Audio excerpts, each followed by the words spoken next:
Welcome to Hanging Out with Robert, that's me. This video contains things that I tinker with throughout the day. For step-by-step detailed instructions of those tasks, you can click on the links in the comment section below.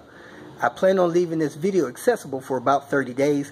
After that, you can view it through my Patreon account. This video also has tips and tricks that I've learned over the years. So, thank you very much for watching. Kicking off today, going to go visit my mother-in-law, drop off a few things. I don't know if you guys can see it. Up and off to the left is the Balloon Festival grounds, which is where she is staying at the moment. So we'll get some up close and personal video of that. A lot closer to the balloons, even a couple of special shapes are up. So headed that way, get a few more clips. To the north of me, over this wall, and once I get to the west of them, probably won't be able to see their colors. I'll just be able to see their shapes, and it'll be their shadow side because the sun is rising from the east. It's going down on the horizon, but right there you see a bunch of them, and sometimes they'll launch 300-400 at a time. My mother-in-law stand, she is right at it. This is kind of nuts. Awesome view. She's probably not even coming out here checking this out. Well, I thought she was right on top of this stuff, and here it is, folks. I'm gonna zoom in a little bit, but you got the campgrounds right here to the right, and the balloons right there, just north of her facility that she's staying at.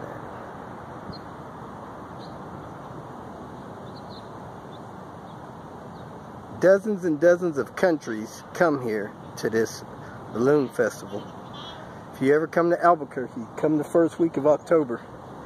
It's the time that you could come and see this. There's a special shape over there somewhere.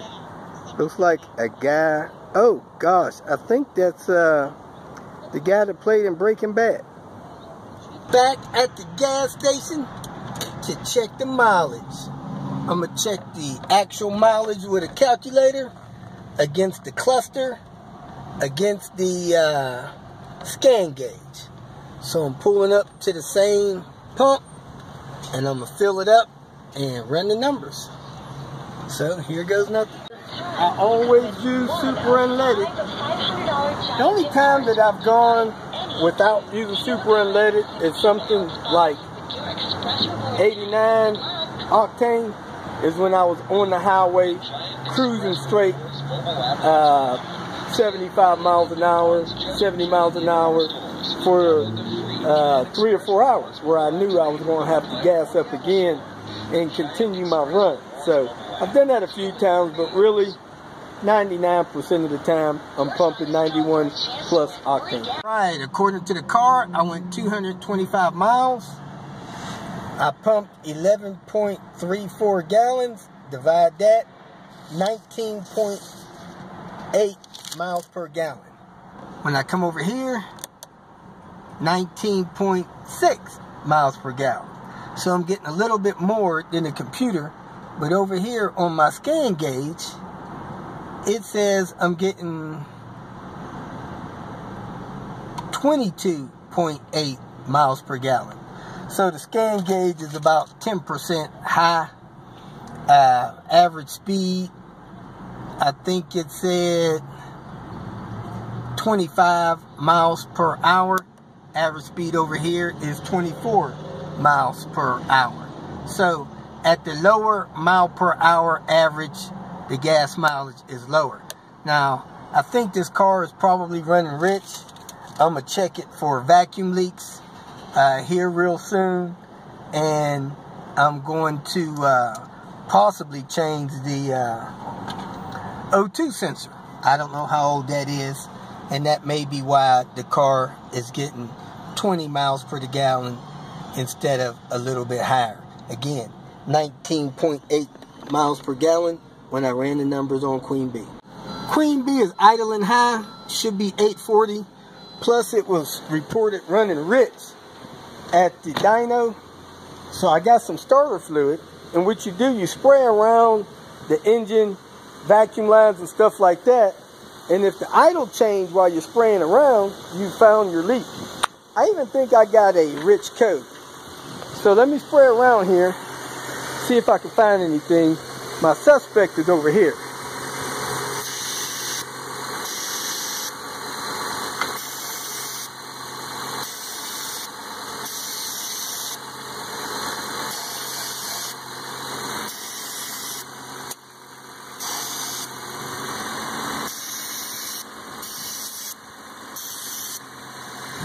I'm not really getting anything.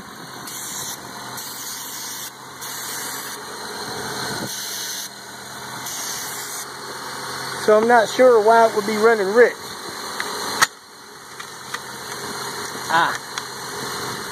Can't get that up.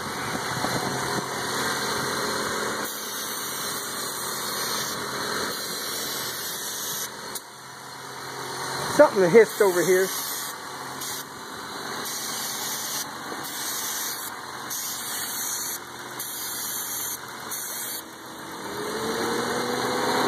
Yeah, it doesn't look like anything's leaking. So, maybe just something in the programming or in the injectors or something like that.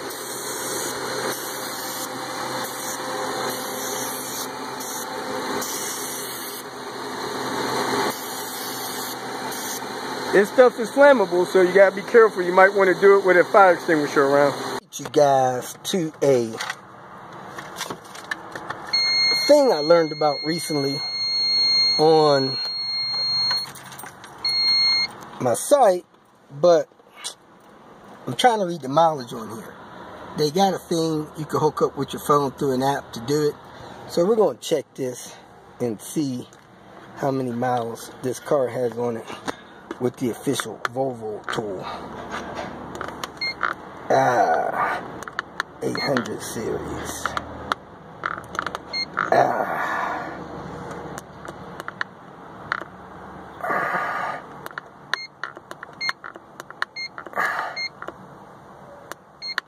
Brakes, body.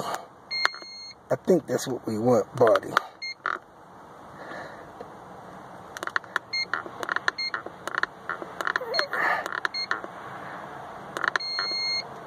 Nope. Let me exit that.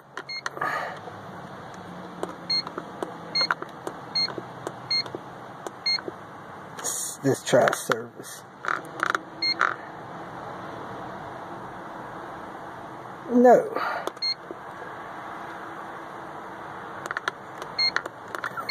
Try to go back to body.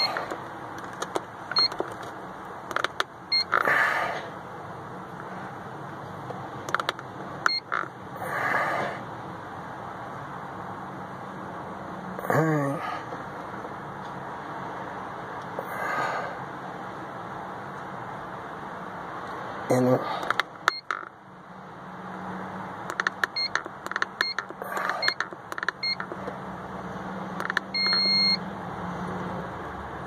Let's try to read ID.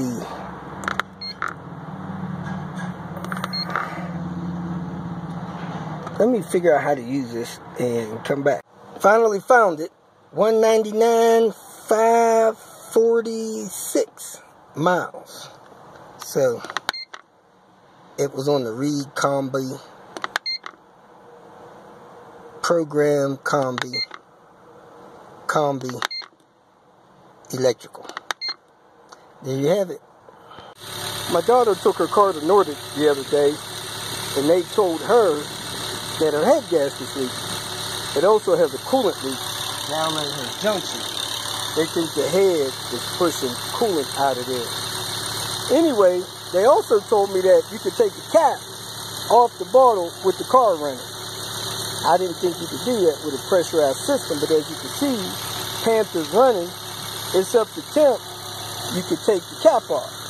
Now they said if you shut the car off, stop that coolant circulation, then the coolant bottle will overrun. It's more pressurized when the car is not running.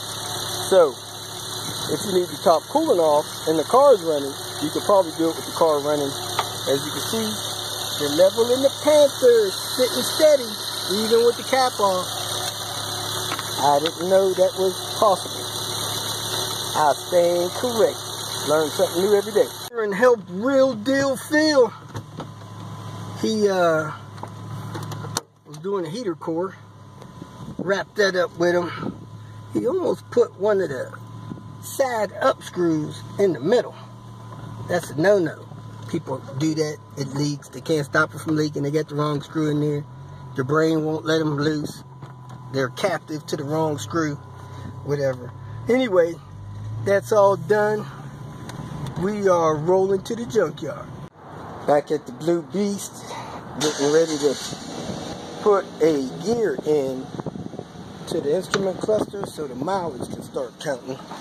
I'm also going to correct the mileage because it has 199.5 and some change. Dash pad out to do this gear. I tell people all the time, do not try to pull this instrument cluster out without taking the whole dash pad off, or you're going to destroy a bunch of stuff. But they tried anyway. Pull the motor off. You see that thing should have broken teeth on it whenever that exposure gets right. One broken teeth. And I'm going to push the pin out to roll this around to where it needs to be. Push the pin out of the side. Get that thing rolled over right. Actually, I'm going to push the pin out of that green gear so I can roll these black gears to the proper mileage. Played around with it for a little while. Finally got it right. Got the pin set back in. Now I'm going to screw the motor back on after I put the gear in.